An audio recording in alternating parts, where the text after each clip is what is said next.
आप सभी का मेरे YouTube चैनल पर हार्दिक स्वागत है। भगवान श्री कृष्ण के श्रीमुख से एकादशियों का महात्म्य धर्मराज युधिष्ठिर समय समय पर सुनते रहते हैं। महात्म्य सुनकर धर्मराज युधिष्ठिर ने उन्हें श्रद्धापूर्वक प्रणाम करते हुए कहा, हे केशव, आपके श्रीमुख से सभी एकादशी व्रतों की कथाएं सुनकर मुझे असीम आनंद की प्राप्ति होती है। हे मधुसूदन, अब कृपा कर माघ मास के कृष्ण पक्ष की एकादशी का महात्म्य सुनाने की भी कृपा करें। हे मधुसूदन, इस व्रत का क्या विधान है? इस व्रत के दिन कौन सी कथा सुनी जाती है और इस व्रत को करने से किस पुण्य की प्राप्ति होती है, सभी कुछ विस्तार पूर्वक बताइए। तब भगवान कृष्ण धर्मराज युधिष्ठिर से कहते हैं, हे धर्मराज, अब मैं तुमसे माघ मास एकादशी का महात्म्य सुनाता हूँ। ध्यान पूर्वक सुनो। एक बार तालभ्य ऋषि ने पुलत्स्य ऋषि से पूछा, हे ऋषि श्रेष्ठ, मनुष्य मृत्युलोक में ब्रह्म हत्या इत्यादि महापाप करते हैं और दूसरे के धन की चोरी और दूसरे की उन्नति को देखकर ईर्ष्या भी करते हैं। ऐसे महान पाप मनुष्य क्रोध, ईर्ष्या, आवेग और मूर्खता वश करते हैं और फिर बाद में उसका प्रायश्चित भी करते हैं, शोक भी करते हैं कि हाय, ये हमने क्या कर डाला। हे महामुनि, ऐसे मनुष्यों को नरक से बचाने का क्या कोई उपाय है? अगर कोई ऐसा उपाय है तो कृपया उस उपाय को बताने की कृपा करें, जिससे ऐसे मनुष्यों को नरक से बचाया जा सके, अर्थात उन्हें नरक की प्राप्ति ना हो सके। हे मुनिवर, ऐसा कौन सा दान पुण्य है जिसके प्रभाव से नरक की यातना से बचा जा सकता है? इन सभी प्रश्नों का हल आप कृपा पूर्वक बताइए। तब दालभ्य ऋषि की बात सुनकर पुलत्स्य ऋषि ने कहा, हे मुनि श्रेष्ठ, आपने मनुष्यों का कल्याण होने की भावना से अत्यंत गूढ़ प्रश्न पूछा है। इससे संसार में मनुष्यों को बहुत लाभ मिलेगा, जिस रहस्य को इंद्र आदि देवता भी नहीं जानते। आज वह रहस्य मैं आपको अवश्य ही बताऊंगा। माघ मास आने पर मनुष्य को स्नान आदि से शुद्ध रहना चाहिए। अपनी इंद्रियों को अपने वश में करके काम, क्रोध, मोह, लोभ, अहंकार और ईर्ष्या आदि बुरे व्यसनों से बचना चाहिए। षटतिला एकादशी के दिन अपनी अपनी सामर्थ्य के अनुसार तिलों का प्रयोग करना चाहिए। यदि संभव हो तो ब्राह्मणों को गऊ और तिल का दान देना चाहिए। इस प्रकार मनुष्य जितने तिलों का दान करता है, उतने ही वर्ष वो स्वर्ग में वास करता है।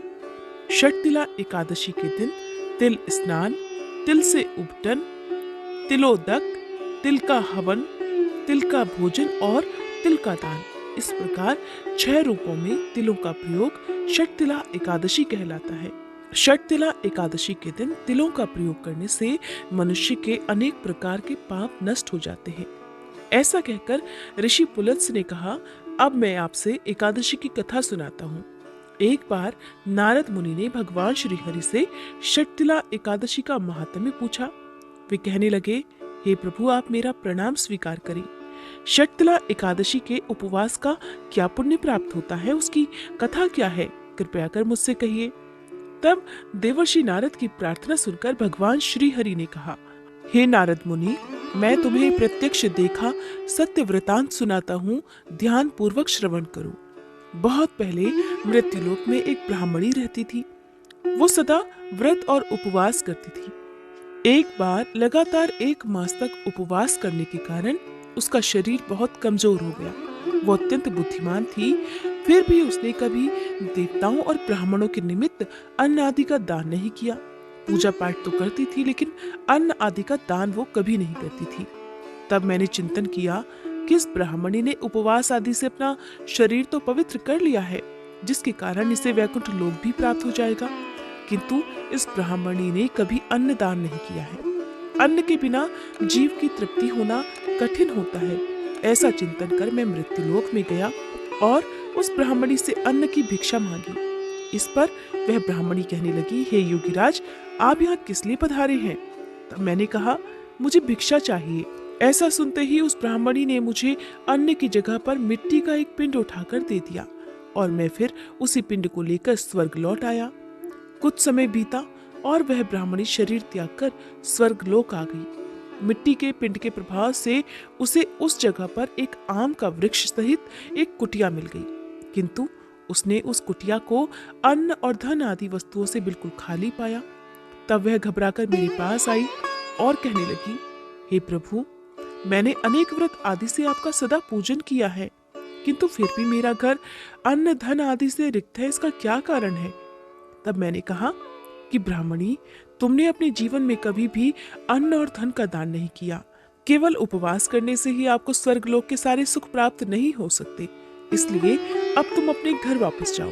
जब देव स्त्रियां तुम्हें देखने आए, तब तुम उनसे पहले षटतिला एकादशी व्रत का महात्म्य और उसका विधान पूछना। जब तक वो ना बताए, तब तक घर के द्वार मत खोलना। प्रभु के ऐसे वचन सुनकर वह ब्राह्मणी अपनी कुटिया में वापस गई।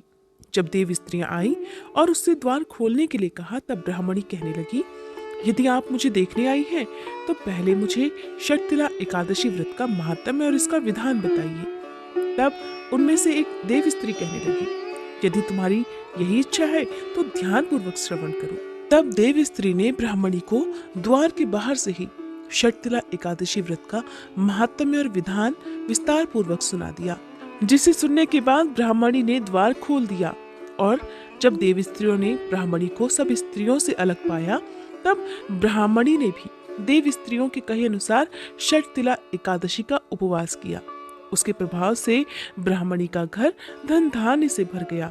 अतः हे धर्मराज, मनुष्यों को अज्ञान को त्याग कर षटतिला एकादशी का विधि विधान से उपवास और पूजन करना चाहिए।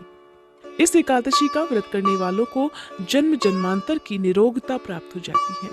इस उपवास को करने से मनुष्यों के सभी पाप नष्ट हो जाते हैं।